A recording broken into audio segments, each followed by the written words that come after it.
Mas hoje nós vamos falar sobre o ânimos. O ânimos. O ânimos é o correspondente da ânima na psique feminina. Então, você vai ter diversas representações do ânimos na psique feminina. Essas representações elas vão acontecer nos contos de fada, né? Por exemplo, nos contos de fada, os contos de fadas estão repletos de representações. Por exemplo, é o príncipe da Bela Adormecida, né? É o príncipe da Bela Adormecida, é o príncipe da Branca de Neve, a Fera, da Bela e a Fera, Aquiles, né? Dos gregos, enfim. Tem várias facetas, várias facetas. A faceta mais conhecida do ânimos é exatamente o mito do herói. O mito do herói. Essa é a faceta mais conhecida do ânimos. E a jornada do herói, né, é comum a toda a humanidade. Ela é comum a toda a humanidade. É fascinante você estudar a jornada do herói, porque ela é comum, ela é uma história comum a toda a humanidade. Todos os grupos humanos, em todos os lugares, em todas as dimensões, em todas as culturas, conhece a saga e conhece o mito do herói. E aí eu quero sugerir para vocês, para quem tiver acesso ao Netflix, né, assistir Explicando os Contos de Fadas. Explicando os Contos de Fadas valida cientificamente o arquétipo junguiano e dá um aprofundamento, e é um vídeo maravilhoso, muito bem elaborado, como todos da Netflix, né? É da série Explicando, né? Então, tem um novo que é Explicando os Contos de Fadas, que vale a pena assistir, para vocês perceberem a universalidade dos arquétipos. Eu fiquei, inclusive, muito surpreso, porque eu já conhecia a universalidade, por exemplo, do mito do herói, mas eu não conhecia, por exemplo, a universalidade do Chapeuzinho Vermelho. Eu não conhecia, que tem uma outra dimensão, não é bem do herói, né? Mas eu sempre penso muito, quando você pensa em heróis, você tem qual é o problema do herói?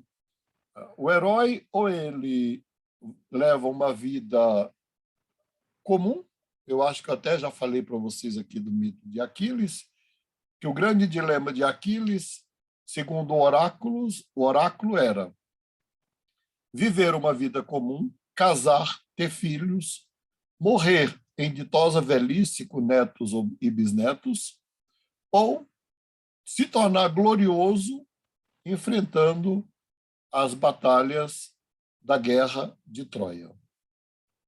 E ao momento que, durante todo o período dele, da vida dele, ele se recusa a participar da batalha, ele vai participar dos momentos finais da batalha, e como vocês sabem, ele tinha o calcanhar de Aquiles e é um flecheiro. O mito é muito bonito, acho que vale a pena ler sobre ele, né? Que o flecheiro vai flechar exatamente no seu ponto frágil, que é o seu calcanhar, e ele morre na juventude, enfim. Se a gente pegar o mito do Aquiles, dá para entender, por exemplo, a facilidade com que o jovem de 15 a 25 anos morre no mundo inteiro. No Brasil, morre, em média, de todas as causas, mas muito mais pela violência, 60 mil jovens entre 15 e 25 anos de idade. E morrem exatamente por desafiar o perigo. Seja no crime contra o crime, ou seja, por exemplo, no racha, ou seja, no uso, testando os limites em esportes radicais, ou mesmo em brigas de rua, ou enfim, até testando o limite com o uso de drogas ou entorpecentes. Doutor, posso fazer uma pergunta rapidinho? Só um minutinho, só um minuto. Tá. Não, desculpa só o áudio que eu estou em trânsito aqui, não dá para abrir a câmera. Eu vi um documentário falando que existe uma influência do cristianismo nesse mito do herói, enfim, que é o de se sacrificar. Realmente, até antes, né, no período lá de Gênesis, a Torre de Babel, eles queriam se eternizar. Aí, assim, eu queria saber a sua opinião, assim, isso para mim fez sentido, né? Existe mesmo essa influência deles falam que o cristianismo influi em um herói querer morrer, no caso, né? Pelo bem da humanidade e não mais se eternizar como era antigamente.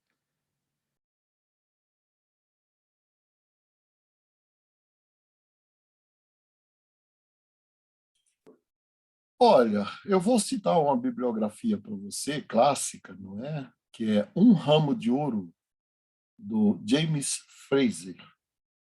Um Ramo de Ouro, na verdade, são 12 livros escritos pelo Frazer, que foi editado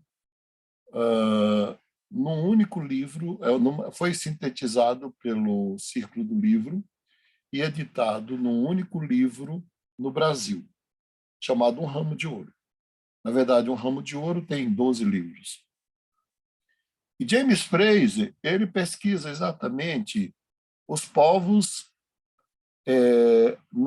os povos que viveram na época de Abraão, na Europa, não no Oriente Médio. Seriam os indo-europeus contemporâneos de Abraão, por isso muito, muito, muito, muito anteriores ao cristianismo. E, curiosamente, vai aparecer o herói, e um herói que teria que ser sacrificado para salvar o seu reino e que ressuscitaria depois de sacrificado.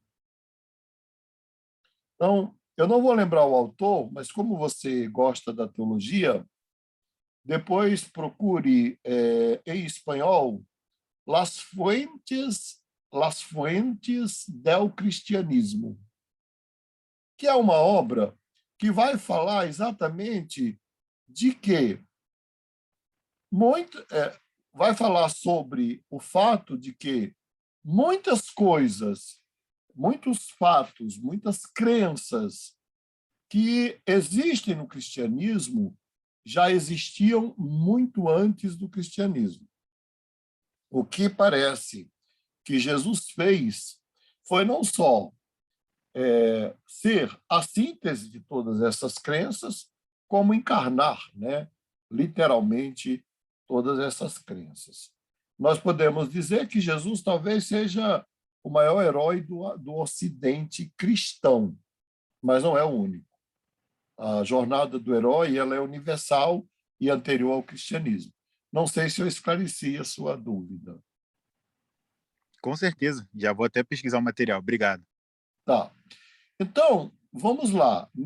Nessa construção desta imagem do masculino que segue o mesmo curso da construção do feminino no homem, que é construído à base da testosterona, como a gente já viu aqui, que mulheres produzem testosterona,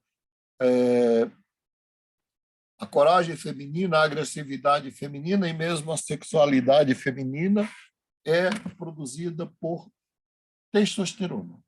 Se tirar a testosterona da mulher, ela perde, inclusive, o desejo sexual. Totalmente. Não é? Eu acho que eu falei para vocês que eu atendi uma médica que tinha uma série de problemas, inclusive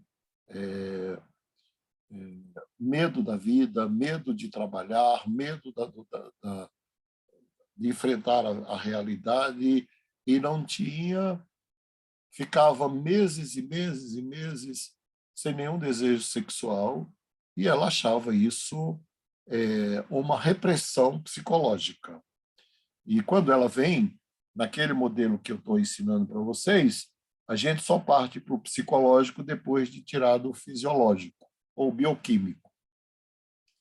E aí deu que ela tinha um nível baixíssimo, vamos supor, dentro da escala que uma mulher precisa ter, que eu não sei qual é, porque não é a minha área do endócrino,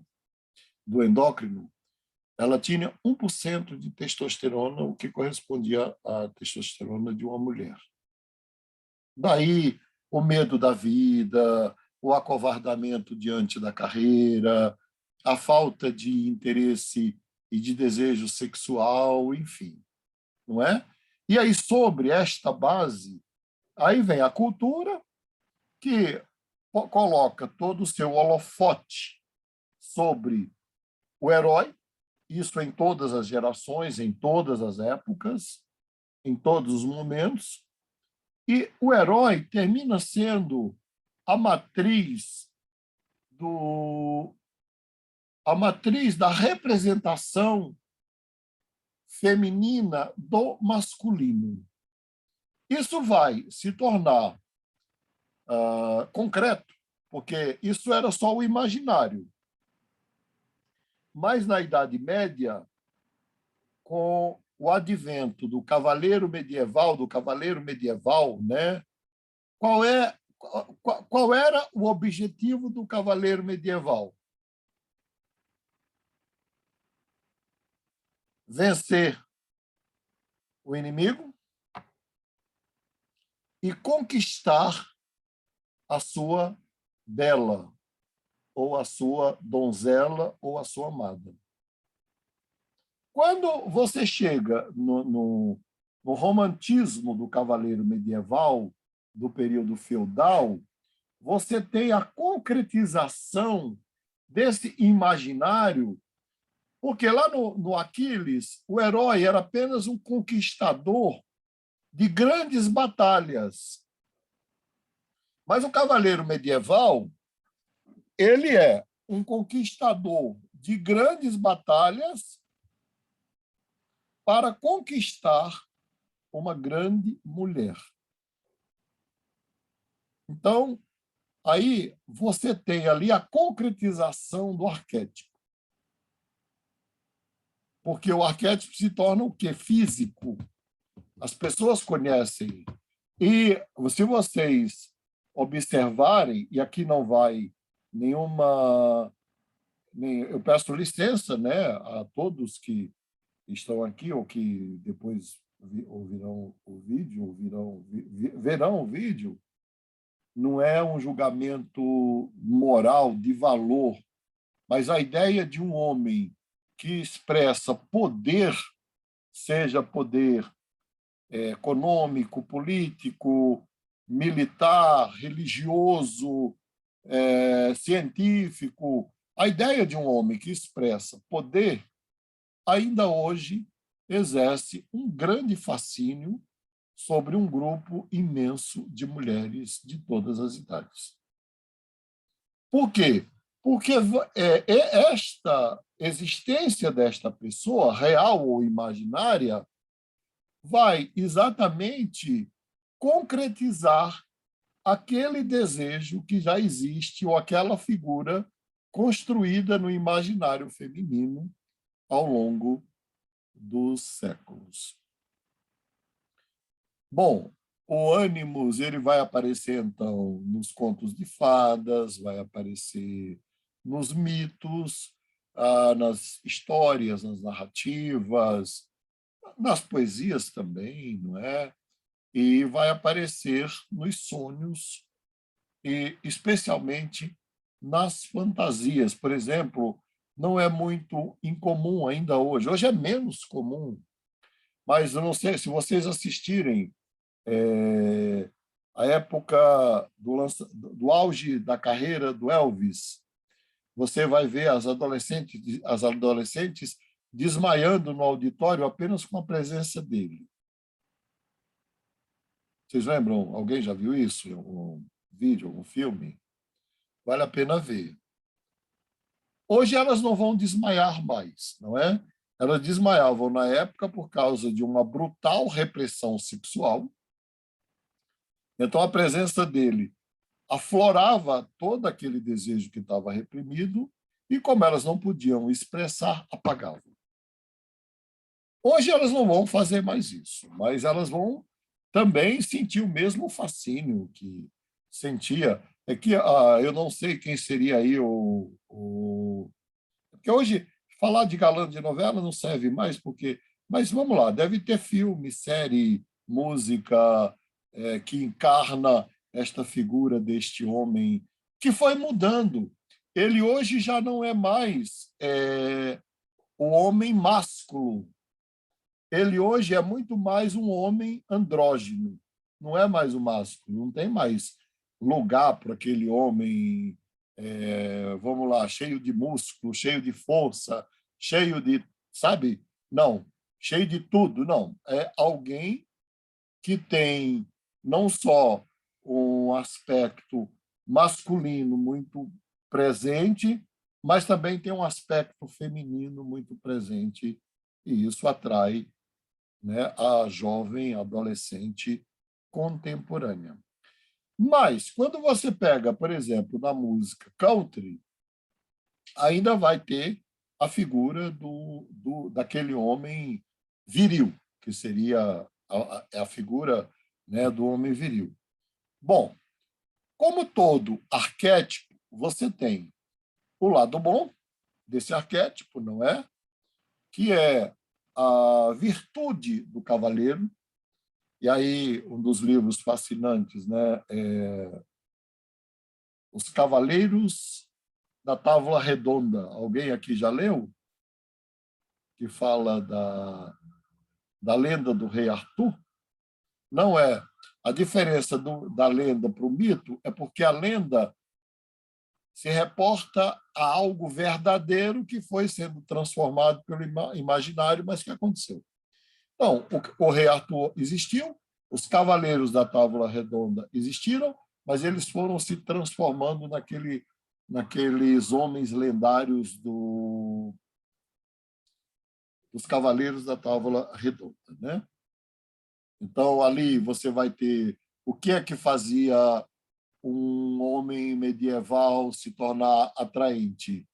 Era, pelas mulheres, era a virilidade e também a cordialidade e também a diplomacia e também a necessidade de ser um gentleman, né? Infelizmente, isso se perdeu, né? Vamos dizer assim. Só hoje que os homens estão percebendo novamente que que gentileza precisa em toda parte, não é? Bom, mas quando você pega o aspecto negativo desta imagem, eu gosto muito do, do conto, né? Do conto lá, A Bela e a Fera, porque a fera encarna, ao mesmo tempo, o aspecto negativo, o aspecto positivo do ânimos, mas encarna, ao mesmo tempo, o aspecto negativo do ânimos. Porque a Bela vai se apaixonar exatamente por uma fera, mas é uma fera que tem um coração imenso para ela, especialmente para ela, não é? Porque não é assim que ele é visto pelos outros. E aí você vai ter, nesta figura, o aspecto negativo, que vai aparecer exatamente qual seria o aspecto negativo do ânimos. O vilão. O vilão. Todos os vilões. Que, ao mesmo tempo, pode representar a sombra como Coringa, né? Esse último filme do Coringa, como Darth Vader, mas, ao mesmo tempo, pode representar o lado sombrio, negativo do Animus. Bom, eu estou trazendo a nossa aula sempre para o campo das relações humanas e amorosas e para análise. E aí, a última aula sobre esta série vai ser exatamente na semana que vem, que eu vou falar de como, do modelo, vamos dizer assim, não é um modelo no sentido de formal, mas de como as relações entre homens e mulheres podem ser danosas ou podem ser transformadoras, alquímicas. Mas aqui, quais seriam os grandes problemas que nós vamos encontrar aqui? Com toda certeza, o mesmo problema que foi apontado para o homem, nós podemos apontar para a mulher. É a paixão pelo ânimos, o encantamento. O encantamento. E nós vamos vendo ao longo da clínica, né? Eu falo muito da minha experiência clínica, que algumas mulheres têm até um checklist para encontrar um homem e não encontram ninguém. Não encontram ninguém. Por quê? Talvez o melhor conto de fada, o melhor conto lá, né? Para expressar o que eu estou querendo dizer aqui, é do sapo que vira príncipe. Talvez ali seja muito mais realista, que talvez o que ali a gente possa dizer é que em todo príncipe mora um sapo mesmo, né? E se beijar um sapo, no caso daquele conto, ele pode se transformar num príncipe. E beijar um príncipe, ele vai se transformar no quê? Já pensaram? Então, o primeiro problema é esse. É procurar este homem, este cavalheiro romântico, sensível, gentleman, e ao mesmo tempo viril, e ao mesmo tempo que dá conta de tudo aquilo que é um homem, não é? Na realidade, não vai encontrar. Não vai encontrar, assim como o homem também não vai encontrar lá a sua ânima. Este é o primeiro grande problema que eu vejo. O segundo grande problema é acreditar, e isso é o que mais... Gente, esse segundo aspecto é o que é mais recorrente na clínica. É a mulher acreditar que o amor que ela sente por aquele sujeito vai transformá-lo.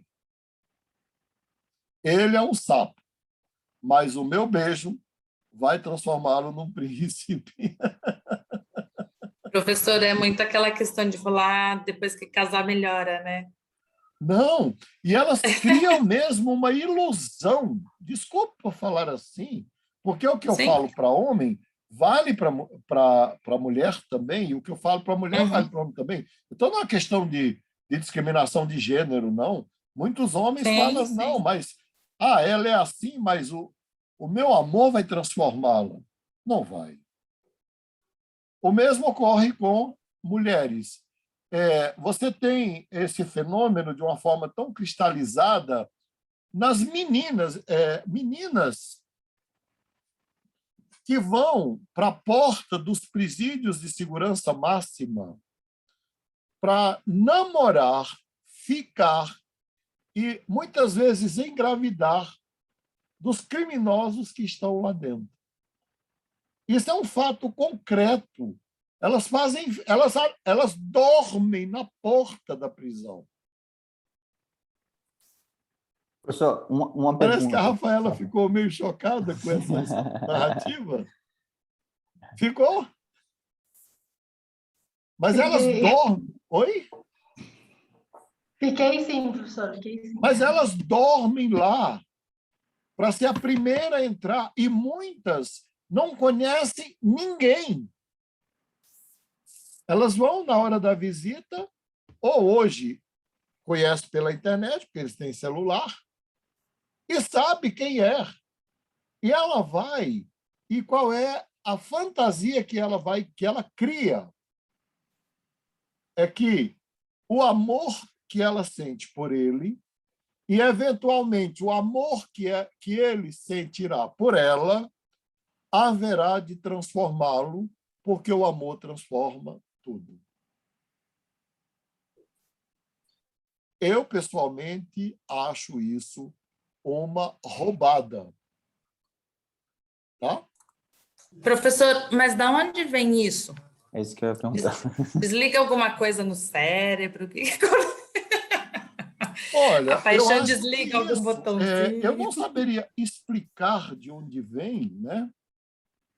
Mas eu vou aqui arriscar como analista junguiano, até porque eu conheço famílias em que, na mesma família, tem pelo menos 4 jovens, hoje, que estão envolvidas com criminosos assim, foram na porta da cadeia. São irmãs e primas, 4 jovens. Né? E foram procurar lá. Me parece que elas mergulham na fantasia do poder transformador do amor. Isso especialmente em muitas comunidades religiosas. Muitas comunidades religiosas. Sabe aquela coisa de que o amor é o poder que transforma tudo? Que se o amor não transformar, nada transformará? Isto é verdadeiro, em se tratando de pessoas razoavelmente naturais, eu não vou dizer nem normais, não é? Mas daí a você argumentar que este amor pode mudar o comportamento de um psicopata, e eu tenho esta concepção porque eu dei aula 30 anos de psicologia da religião para cursos de bacharel em teologia no Rio e em São Paulo. E em São Paulo foram 20 anos no próprio curso que eu fundei no Mackenzie. E algumas das meninas debatiam comigo. E sabe como é que elas concluíam? Essa era uma aula terrível. Sabe como é que elas concluíam? Você não acredita no amor.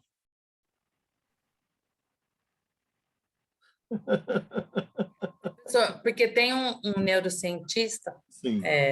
brasileiro, né? Ele fala que, do ponto de vista da neurociência, a paixão, o funcionamento do cérebro se assemelha a uma espécie de demência temporária. Eu concordo com ele.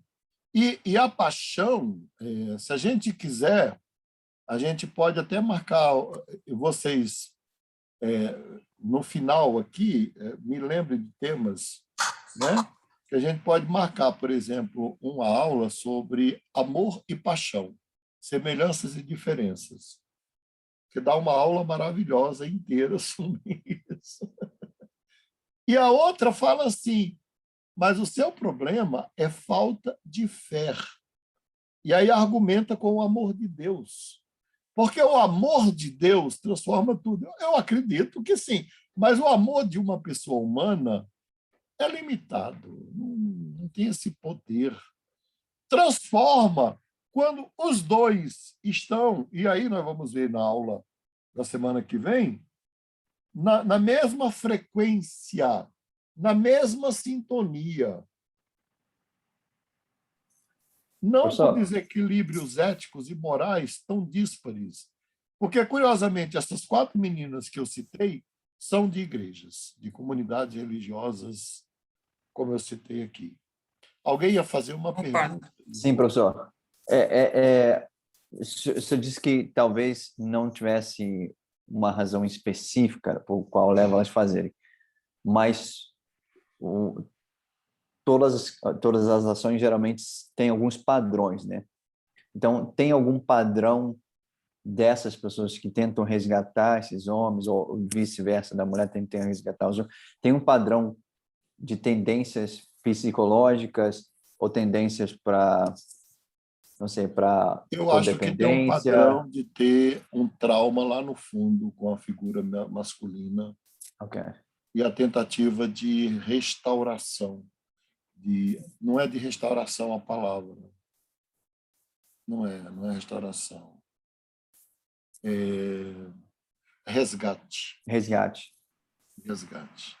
Uhum. É uma tentativa desesperada de resgatar o masculino que foi perdido ou destruído numa situação concreta, como pai. E geralmente alguém não acreditou nessa pessoa, né, no pai ou no tio, em alguém que ela teve como referência, falar, eu vou acreditar nessa pessoa até o final, porque ninguém acreditou nele. Ok. Mas tem vários fatores, não é só um, não. Nunca... preste atenção, na psicologia, cada caso é um caso. E não dá para generalizar. Tá? A gente pode fazer assim, abrir janelas para algumas possibilidades, mas não pode fechar. Não sei se mais alguém vai falar. Boa noite. Boa noite a todos. Eu estou fascinado por esse tema, né?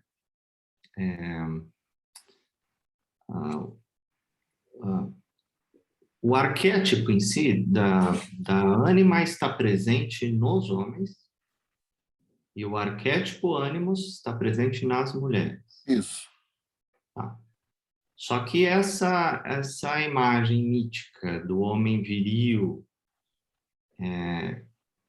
que eu costumava referenciar para mim mesmo como o guerreiro gentil, Sim. ela também está em mim, né? No sentido de que na construção da minha masculinidade eu busquei essa referência, né? Sim. Nem o Rambo e nem o, sei lá, pegar um homem pusilânime, né? Meio afeminado, né? Meio... Também não, né? Nem o Rambo, nem... Tá, o cara, ele é viril, mas ele é gentil também. Foi o ideal, assim, que eu fui buscar, e tem várias referências, né? Jesus para mim, no caso, né, uma das mais importantes, né? Ele é o cara que era gentil com as mulheres, mas ele descia o cacete lá nos religiosos quando necessário, né? Ele tinha essa capacidade de variar essa característica. Então, é um arquétipo que está presente nos homens também, ou deveria estar? Não. Como é que funciona? Não.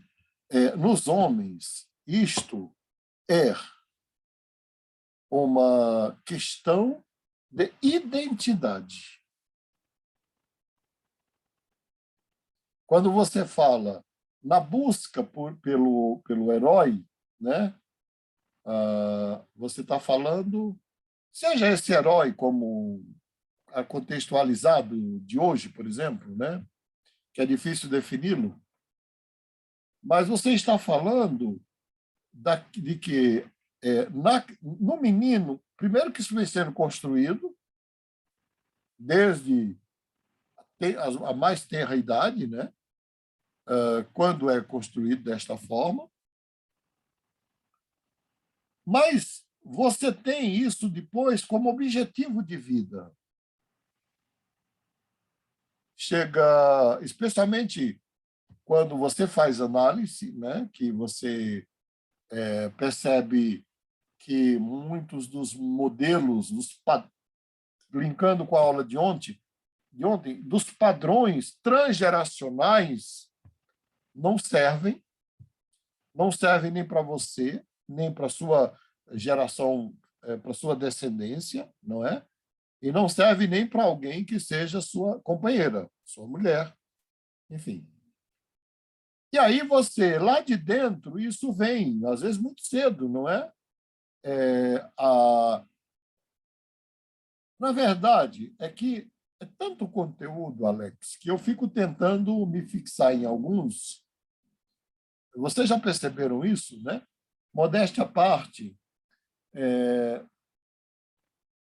que, na verdade, você tem isso de dentro para fora, tanto no homem quanto na mulher, mas você tem de fora para dentro.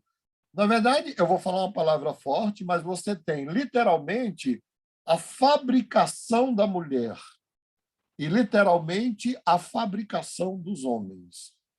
Eu fiz mestrado em psicologia social. A minha formação ela é bastante ampla e bastante heterodoxa. Eu acho que eu teria que viver 10 vidas para matar a minha curiosidade, não é? E na psicologia social, eu fiz mestrado em grupos, organizações e instituições. E fiz com um cara, depois alguém pode ver aí no Google, Haroldo Rodrigues, que é um dos pais da psicologia social no Brasil, ele foi meu mentor, né? E tem uma obra imensa publicada. Ele está vivo ainda, ele mora nos Estados Unidos, tem 95 anos, é lúcido.